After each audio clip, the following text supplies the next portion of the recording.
Film dimulai ketika seorang gadis yang sedang berkuda tiba-tiba kejeglong dan jatuh bersama kotak yang ia bawa. Di saat genting itu, seekor serigala besar muncul dan bersiap menerkamnya. Untung saja nasib baik masih berpihak kepadanya. Seorang pemuda bernama Zhang Ke dan temannya Fuxi datang menolong. Dengan keahlian mereka yang bisa bertarung, mereka pun akhirnya berhasil menangkap serigala tersebut.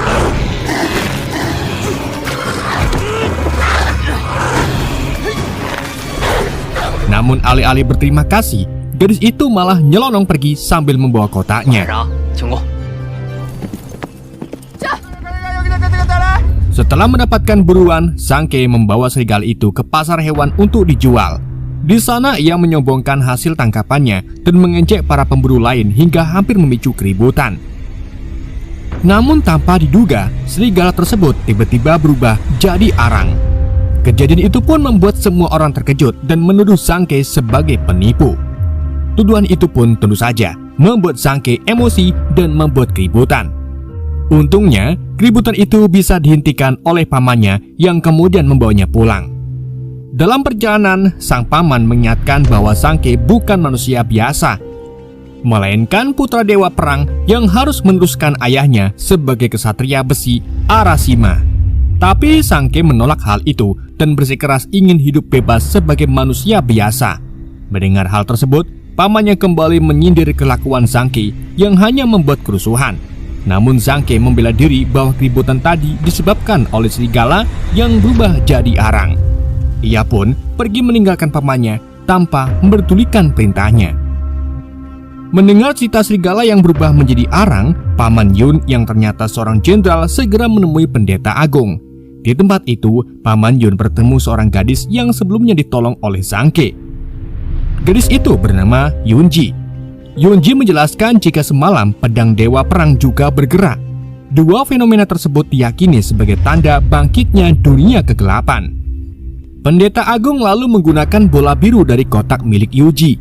Ia menerawang kondisi penyihir agung yang merupakan pemimpin klan kegelapan. Hasilnya mengejutkan karena sang penyihir mulai pulih. Pendeta agung pun menjelaskan 20 tahun yang lalu, perang besar melawan dunia kegelapan pernah menghancurkan perdamaian benua Tianwu. Saat itu, penyihir hanya bisa dikalahkan oleh pedang dewa perang yang menyatu dengan manusia terpilih. Menyadari ancaman besar umat manusia akan datang, pendeta agung pun memerintahkan Yunji pergi ke lembah dewa bersama Zhang Ke. Tujuannya adalah membangkitkan jiwa dewa perang yang tertidur dalam diri Zhang Ke dengan meminjam kekuatan hati langit. Selain itu, pendeta agung juga memperingatkan bahwa perjalanan ini sangatlah berbahaya dan menjadi harapan terakhir umat manusia. 都没离开过这蓝山城。是啊，运输无常，云将军总要放手。从蓝山城到神域之谷的路途凶险。 Sementara itu, di markas kegelapan, penyihir kegelapan mendapat laporan kegagalan serigala menyerang Yunji yang membawa bola biru. Dikarenakan bola biru itu sudah di tangan pendeta agung, ia pun segera menyadari rencana mereka terbongkar. Ia lalu segera merencanakan misi mengambil hati langit untuk mencegah dewa perang muncul kembali. Hal itu untuk mencegah dirinya tersegel lagi di 20 tahun yang lalu. Saat Zhang Ke lagi medang dan memikirkan strategi buruan, Yunji datang menemuinya untuk mengajaknya pergi mengambil hati langit dan menyelamatkan umat manusia. Namun sayangnya Zhang Ke menolak. Bahkan ketika ditawari perak dalam jumlah besar, Zhang Ke malah menyuruh untuk mencari orang lain saja. Tapi setelah Yunji memperlihatkan ancaman nyata dari serigala milik klan kegelapan, naluri pemburu Zhang Ke bangkit melihat serigala-serigala itu. Ia pun akhirnya menyetujui perjalanan tersebut.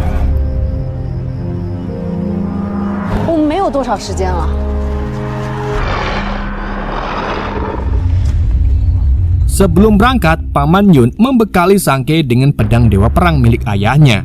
Tapi Zhang Ke tetap menolak, sehingga Yunji diperintahkan membawa pedang itu dan menunggu saat yang tepat untuk membangkitkannya. Perjalanan pun dimulai melintasi gurun pasir, hingga akhirnya mereka tiba di pavilion Xifang. Di sana mereka mencari pendeta Nigu, penjaga pavilion yang memiliki mata langit, untuk memberi petunjuk lokasi lembah dewa. Awalnya, pendeta Nigu menolak membantu karena bayaran yang tidak sepadan. Namun setelah Fushi tanpa sengaja menemukan gulungan komik hentai miliknya, pendeta Nigu pun akhirnya takut aibnya tersebar dan bersedia menunjukkan jalannya, asalkan Fushi mau mengembalikan komik hentainya tersebut. Singkat cerita, mereka akhirnya mendekati gerbang lembah dewa. Yunji mengatakan hanya klan Phoenix yang mampu membukanya. Dalam perjalanan santai itu, pedang dewa tiba-tiba bergetar kedut-kedut, dan tak lama puluhan serigala tiba-tiba muncul. Sangke dan Fushi pun menyambutnya dengan sangat semangat dan berniat menangkap mereka hidup-hidup. Namun sayangnya, semua serigala itu sangatlah kuat, yang membuat mereka kewalahan.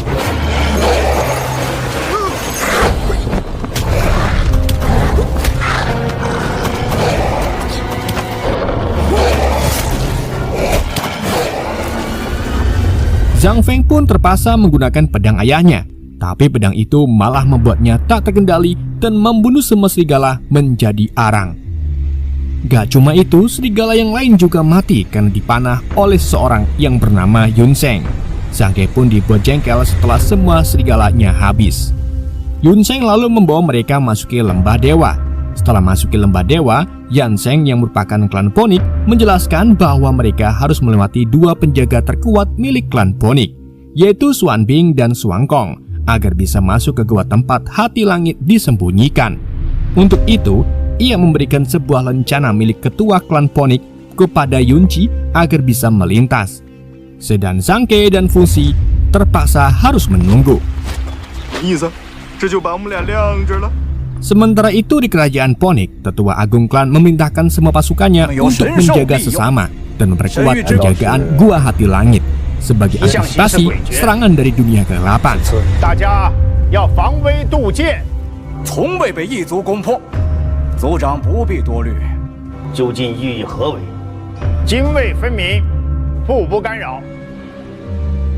Di sisi lain, Yunji berhasil melangkah lebih dalam, tapi kehadirannya segera terdeteksi oleh Xuan Bing dan Xuan Kong. Yunji lalu segera memberi hormat dan menunjukkan rencana pemberian Zhang Feng. Namun, bukannya boleh lewat, mereka malah langsung menyerang Yunji. Untungnya Sangke datang menolong menggunakan pedang peninggalan ayahnya.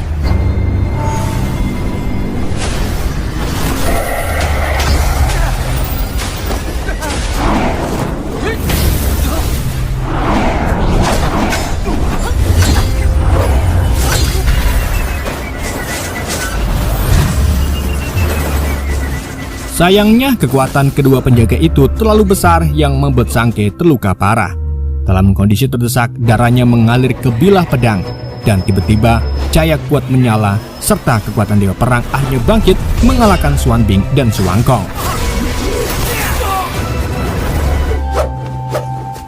Mereka bertiga akhirnya berhasil masuk ke dalam goa. Namun saat sampai di inti goa, mereka tiba-tiba ditarik menghadap pemimpin klan Phoenix.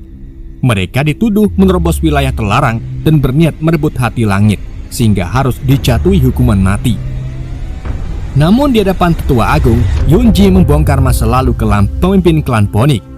Dahulu, tetua agung telah mengeksekusi orang tua Yunji karena nekat membantu ayah Sangke memperoleh hati langit demi melawan penyihir kegelapan. Bukannya minta maaf, tetua agung malah meremehkan umat manusia bahwa mereka tidak akan mampu mengalahkan dunia kegelapan. Bahkan setelah Yunji menunjukkan Sangke sebagai penerus dewa perang, tetua agung tetap tidak mau memaafkan mereka dan memerintahkan Yan Sheng untuk mengeksekusinya.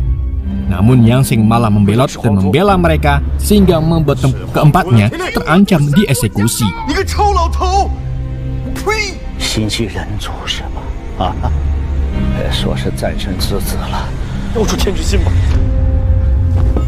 Di saat itu juga, tiba-tiba keadaan berubah ketika penyihir agung muncul menyerang dan berusaha merebut hati langit.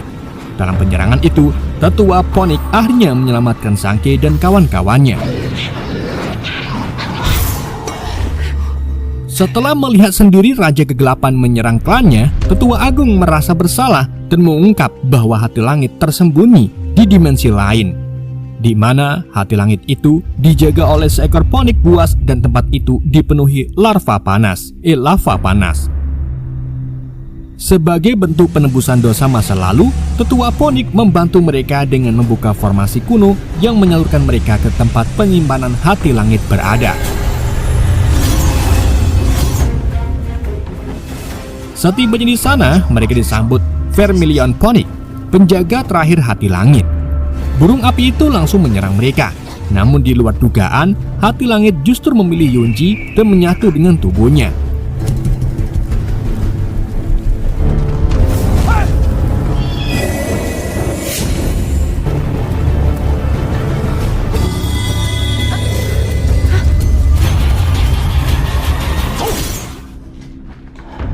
Mereka kemudian kembali ke hadapan Yanseng dan tetua klan Ponik. Yunji lalu menyampaikan kejadian tadi. Tetua Lagung lalu menjelaskan bahwa roh langit akan memilih anggota klan Ponik sebagai wadah terakhirnya saat terancam, menjadikannya roh senjata, dan untuk menghentikannya diperlukan ritual petik roh yang berisiko besar. Meski Yanseng menentang karena membahayakan Yunji, gadis itu bersedia berkorban. Namun ketua menyuruh mereka mikir-mikir dulu.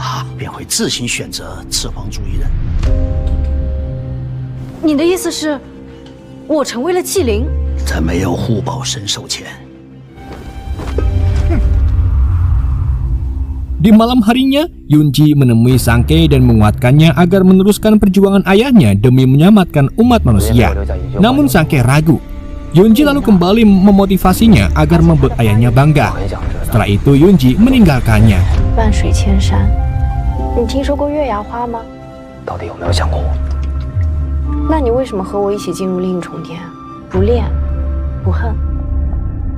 Ritual pun dimulai tanpa sepengetahuan Sangke. Efeknya mulai terasa dan membuka formasi besar yang menarik tubuh Yunji. Sementara itu di luar goa, penyihir agung menyerang Yanseng dan menguasai tubuhnya. Ia memanfaatkan Yanseng untuk melacak keberadaan hati langit. Upayanya itu pun hampir mencelakai Sangke dan Fushi karena Yanseng dikendalikan untuk menyerang mereka.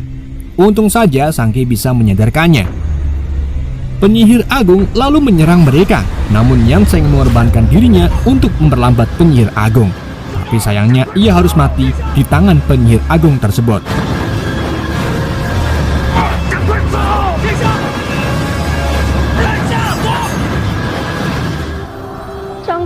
Sesampainya di ruang ritual, penyihir agung mencoba menyerang. Dengan sekuat tenaga, Yan Feng pun menahan serangan tersebut. Namun karena sangat kuat, Yan Feng pun menculat.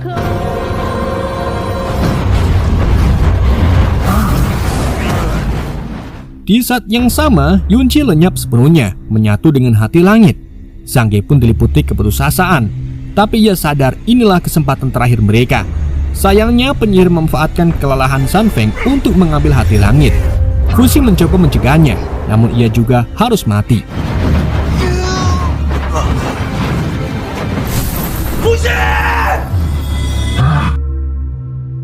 Penyihir agung akhirnya berhasil merebut hati langit.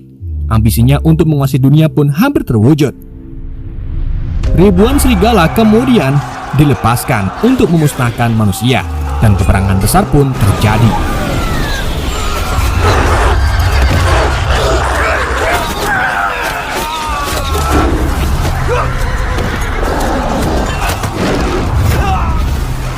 Sangke yang belum sepenuhnya menguasai kekuatan Dewa Perang hanya mampu terpuruk di tangan penyihir agung dan menyaksikan Paman Yun berjuang sendirian. Namun dorongan terakhir datang dari kenangan pesan ibunya yang mengingatkannya pada perjuangan sang ayah. Pada saat itulah hati langit memilih Sangke dan merasuk ke tubuhnya. Jiwa Dewa Perang yang tertidur akhirnya bangkit. Dan dengan kekuatan penuh, Sangke pun menciptakan pusaran angin dahsyat yang menghancurkan pasukan kegelapan. Penyihir agung mengerahkan seluruh kemampuannya untuk melawan. Tetapi pada akhirnya, ia pun sirna.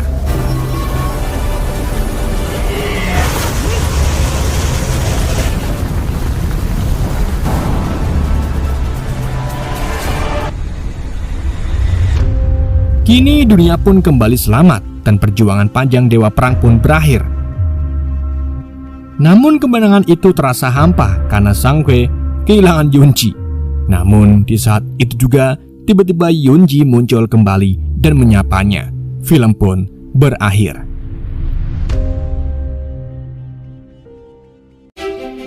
Oke guys, itulah alur cerita film Fighting Darksider. Semoga kalian terhibur dengan alur cerita yang saya bawakan. Mohon maaf jika ada kesalahan dalam penyampaiannya ataupun penyebutan nama. Sekian dari YND, sampai jumpa di video berikutnya.